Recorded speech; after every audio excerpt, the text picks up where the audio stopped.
ನಮಸ್ತೆ ಸ್ನೇಹಿತರೆ, welcome back to my YouTube channel. ಇವತ್ತಿನ ದಿನ ತುಂಬಾ ಆರೋಗ್ಯಕರವಾದಂತಹ ರಾಗಿ ಮುದ್ದೆ, ಬೆಣ್ಣೆ ತರ ರಾಗಿ ಮುದ್ದೆ ಕೇವಲ ಒಂದು 10 ನಿಮಿಷದಲ್ಲೇ ಮಾಡ್ಕೋಬಹುದು. ಬನ್ನಿ ಯಾವ ರೀತಿ ಮಾಡೋದು ನೋಡೋಣ. ಮೊದಲಿಗೆ ನಾವಿಲ್ಲಿ ಹಿಟ್ಟನ್ನ ಸಾರಿಸ್ಕೋಬೇಕು. ನೆಕ್ಸ್ಟ್ ಇಲ್ಲಿ ಗ್ಯಾಸಿನ ಮೇಲೆ ಒಂದು ಪಾತ್ರೆನ ಇಟ್ಬಿಟ್ಟು 2.5 ಗ್ಲಾಸಿನಷ್ಟು ನಾವು ನೀರನ್ನ ಹಾಕೋಬೇಕಾಗುತ್ತೆ. ಇಲ್ಲಿ 2.5 ಗ್ಲಾಸಿನಷ್ಟು ನೀರ್ ಹಾಕೊಂಡ್ರೆ ಇಲ್ಲಿ 4 ಮುದ್ದೆ ನಾವು ಮಾಡ್ಕೋಬಹುದು. 4ರಿಂದ ಒಂದು 5 ಮುದ್ದೆ ಆಗುತ್ತೆ. ಹೊಸಬ್ರು ಯಾರೆಲ್ಲ ನಮ್ ಚಾನಲ್ ನೋಡ್ತಾ ಇದ್ದೀರಾ ಪ್ಲೀಸ್ ಸಬ್ಸ್ಕ್ರೈಬ್ ಆಗಿ. ಹಾಗೆ ಯಾರೆಲ್ಲ ಸಬ್ಸ್ಕ್ರೈಬ್ ಆಗಿದ್ದೀರಾ ಅವ್ರಿಗೆಲ್ಲರಿಗೂ ತುಂಬಾ ಧನ್ಯವಾದಗಳು. ನೆಕ್ಸ್ಟ್ ಸ್ವಲ್ಪ ಉಪ್ಪನ್ನು ಸೇರ್ಸ್ಕೊಳನ್ರಿ.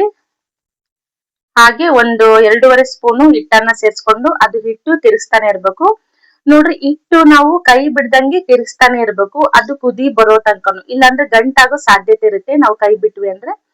ಸ್ವಲ್ಪ ಹಿಟ್ಟನ್ನ ಒಂದ್ 2.5 ಸ್ಪೂನ್ ಹಿಟ್ಟು ಹಾಕೊಂಡು ನಾವು ಚೌಟಲ್ಲಿ ತಿರುಗಿಸ್ತಾನೆ ಇರ್ಬೇಕು. ಅದು ಕುದಿ ಬರ್ಬೇಕು.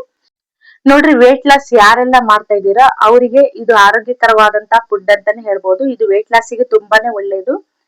ನೋಡ್ರಿ, ಕೈ ಬಿಡ್ದಂಗೆ ನಾವು ತಿರುಗಿಸ್ತಾನೆ ಇರ್ಬೇಕು. ಬೆಳಗಿನ ಬ್ರೇಕ್ಫಾಸ್ಟಿಗೆ ಸಾಂಬಾರ್ ಏನಾದ್ರು ಉಳ್ದಿತ್ತು ಅಂದ್ರೆ ರಾತ್ರಿ, ಬೆಳಗಿನ ಬ್ರೇಕ್ಫಾಸ್ಟಿಗೆ ನಾವು 10 ನಿಮಿಷದಲ್ಲೇ ರಾಗಿ ಮುದ್ದೆ ಮಾಡ್ಕೊಂಡು ಊಟ ಮಾಡ್ಕೋಬಹುದು, ಚೆನ್ನಾಗಿರುತ್ತೆ. ನೋಡ್ರಿ, ಈ ರೀತಿ ಕುದಿ ಬರ್ಬೇಕು ರಾಗಿ ಸರಿ. ಈ ರೀತಿ ಕುದಿ ಬಂದ ನಂತರ ನಾವು ಒಂದು ತಟ್ಟೆ ಮುಚ್ಬಿಟ್ಟು ಒಂದ್ 5 ನಿಮಿಷ ಕುದಿಸ್ಕೋಬೇಕಾಗತ್ತೆ. ನೋಡ್ರಿ, ಕುದ್ದಿದೆ. 5 ನಿಮಿಷ ಕುದಿಸ್ಕೊ ನಂತರ ನಾವು ಹಿಟ್ಟು ಹಾಕೊಂಡು ಚೆನ್ನಾಗಿ ಕೈ ಬಿಡ್ದಂಗೆ ತಿರ್ಗಿಸ್ತಾನೆ ಇರ್ಬೇಕು. ಹಿಟ್ಟು ಹಾಕೊಳ್ತಾನೆ ನೋಡಿ, ರಾಗಿ ಹಿಟ್ಟನ್ನ ನೀವು ನೋಡ್ಬಿಟ್ಟು ಹಾಕೋಬೇಕು. ಸ್ವಲ್ಪ ಸ್ವಲ್ಪ ಹಾಕೊಳ್ತಾನೆ ನಾವು ಮಿಕ್ಸ್ ಮಾಡ್ಕೋಬೇಕಾಗತ್ತೆ. ಸ್ವಲ್ಪ ಅಂದಾಜಿನ ಮೇಲೆ ಇಲ್ಲಿ ನಾನು 3ರಿಂದ 4 ಸ್ಪೂನ್ ಹಾಕೊಂಡಿದೀನಿ ಆ ಚೌಟಿನ ಅಳತೆ ಪ್ರಕಾರ. ನೋಡ್ರಿ, ಈ ರೀತಿ ತಿರ್ಗಿಸ್ತಾನೆ ಇರ್ಬೇಕು. ಸ್ವಲ್ಪ ನಿಮ್ಗೆ ಸ್ವಲ್ಪ ತೆಳ್ಳು ಅನಿಸ್ತು ಅಂದ್ರೆ ಮತ್ತೆ ಹಿಟ್ಟು ಹಾಕೊಳ್ತಾ ತಿರ್ಗಿಸ್ತಾನೆ ಇರ್ಬೇಕು. ಸ್ವಲ್ಪ ಒಂದ್ ಅದಕ್ಕೆ ಮೀಡಿಯಂ ಸೈಜ್, ತೀರಾ ಗಟ್ಟಿಗೂ ಅಲ್ಲ ತೀರಾ ತೆಳ್ಳಗೂ ಅಲ್ಲ, ಮೀಡಿಯಂ ಆಗಿ ನಾವು ಹಿಟ್ಟನ್ನ ಹಾಕೊಳ್ತಾ ಕಲ್ಸ್ಕೋಬೇಕಾಗತ್ತೆ. ಕೇವಲ 10 ನಿಮಿಷದಲ್ಲೇ ಮಾಡ್ಕೋಬಹುದು ಕಣ್ರಿ. ಬೆಳಗಿನ ಬ್ರೇಕ್ಫಾಸ್ಟಿಗೆ ಯಾರೆಲ್ಲ ವೇಟ್ ಲಾಸ್ ಮಾಡ್ತಿರೋ ಇದು ವೇಟ್ ಲಾಸಿಗೆ ತುಂಬಾನೇ ಒಳ್ಳೇದು ರಾಗಿ ಮುದ್ದೆ ಅಂತಾನೆ ಹೇಳ್ಬೋದು. ನೋಡ್ರಿ, ರಾಗಿ ಮುದ್ದೆ ರೆಡಿ ಆಗಿದೆ. ನೋಡ್ರಿ, ರೆಡಿ ಆಗ್ತಾ ಬಂದಿದೆ. ಇನ್ನು ಚೆನ್ನಾಗಿ ತಿರ್ಗಿಸ್ತಾನೆ ಇರ್ಬೇಕು. ಸ್ವಲ್ಪನೂ ಹಿಟ್ಟು ಇರಬಾರ್ದು. ಹಿಟ್ಟು ಇಲ್ಲದ ರೀತಿಯಲ್ಲಿ ನಾವು ಚೆನ್ನಾಗಿ ಮಿಕ್ಸ್ ಮಾಡ್ಕೋಬೇಕು. ನೋಡ್ರಿ, ರೆಡಿ ಆಗಿದೆ. ಇದನ್ನ ನಾನು ಕೆಳಗಿಳಿಸ್ಬಿಟ್ಟು ಒಂದ್ ಪಾತ್ರೆಯಲ್ಲಿ ನೀರನ್ನ ಸೇರ್ಸ್ಕೊಳ್ತಾ ಇದೀನಿ. ಹಾಗೆ ರಾಗಿ ಮುದ್ದೆ ತಟ್ಲಿಕ್ಕೆ ಕೈ ಬಟ್ಲು ತಗೋಬೇಕು. ನೋಡ್ರಿ, ಈ ರೀತಿ ಒಂದ್ ಸ್ವಲ್ಪ ನೀರ್ ಹಚ್ಕೊಂತಾನೆ ನಾವು ರಾಗಿ ಮುದ್ದೆನ ತಟ್ಬೇಕಾಗತ್ತೆ. ನೋಡ್ರಿ, ಎಷ್ಟು ಚೆನ್ನಾಗಿ ಬೆಣ್ಣೆ ತರ ಬರುತ್ತೆ ರಾಗಿ ಮುದ್ದೆ, ತುಂಬಾನೇ ಚೆನ್ನಾಗಿರುತ್ತೆ. ನೀವು ಇದಕ್ಕೆ ಸ್ವಲ್ಪ ತುಪ್ಪ ಹಾಕೊಂಡು ಸಾಂಬಾರ್ ಹಾಕೊಂಡು ತಿಂದ್ರೆ ತುಂಬಾನೇ ಟೇಸ್ಟ್ ಇರುತ್ತೆ, ತುಂಬಾನೇ ಚೆನ್ನಾಗಿರುತ್ತೆ. ವೇಟ್ ಲಾಸಿಗೆ ತುಂಬಾನೇ ಒಳ್ಳೇದಂತಾನೆ ಹೇಳ್ಬೋದು. ನೋಡ್ರಿ, ಎಷ್ಟು ಚೆನ್ನಾಗಿ ಬೆಣ್ಣೆ ತರ ಬರ್ತಾ ಇದೆ. ನೋಡ್ರಿ, ರಾಗಿ ಮುದ್ದೆ ತುಂಬಾನೇ ಅಳತೆ ಪ್ರಕಾರ ಕರೆಕ್ಟ್ ಆಗಿ ನಾವು ಮಾಡಿದ್ರೆ ಕರೆಕ್ಟ್ ಆಗಿ ಚೆನ್ನಾಗಿ ಬರುತ್ತೆ ಕಣ್ರಿ.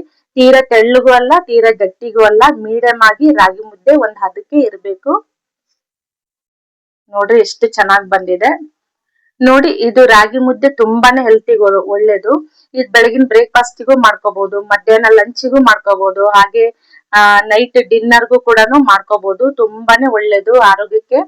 ಈ ಜಾಸ್ತಿ ಅನ್ನ ತಿನ್ನೋ ಬದ್ಲಿ ನಾವು ರಾಗಿ ಮುದ್ದೆ ತಿನ್ನೋದ್ರಿಂದ ವೇಟ್ ಲಾಸಿಗೆ ತುಂಬಾನೇ ಒಳ್ಳೇದಂತಾನೆ ಹೇಳ್ಬೋದು. ನೋಡ್ರಿ, ಎಲ್ಲಾ ಮುದ್ದೆನು ನಾನಿಲ್ಲಿ ಒಂದ್ ಪ್ಲೇಟಿಗೆ ಹಾಕೊಳ್ತಾ ಇದ್ದೀನಿ. ನೋಡ್ರಿ, ಈ ರೀತಿ ಎಷ್ಟು ಚೆನ್ನಾಗಿ ಬಂದಿದೆ ನೋಡ್ರಿ. ಈ ರಾಗಿ ಮುದ್ದೆ ರೆಸಿಪಿ ಇಷ್ಟ ಆಯ್ತಂದ್ರೆ ಲೈಕ್ ಮಾಡಿ, ಶೇರ್ ಮಾಡಿ, ಹಾಗೆ ನಮ್ ಚಾನಲ್ಗೆ ಸಬ್ಸ್ಕ್ರೈಬ್ ಆಗಿ. ನೀವು ಒಂದ್ಸಲ ಮನೇಲಿ ಟ್ರೈ ಮಾಡಿ ಯಾವ ರೀತಿ ಬಂದಿದೆ ಅಂತ ಕಮೆಂಟ್ ಬಾಕ್ಸ್ ಅಲ್ಲಿ ತಿಳಿಸಿ. ಹೀಗೆ ನಮ್ ರೆಸಿಪಿ ನೋಡ್ತಾ ಇರಿ. ನೆಕ್ಸ್ಟ್ ರೆಸಿಪಿ ಒಂದಿಗೆ ಸಿಗೋಣ ಸ್ನೇಹಿತರೆ. ಬಾಯ್.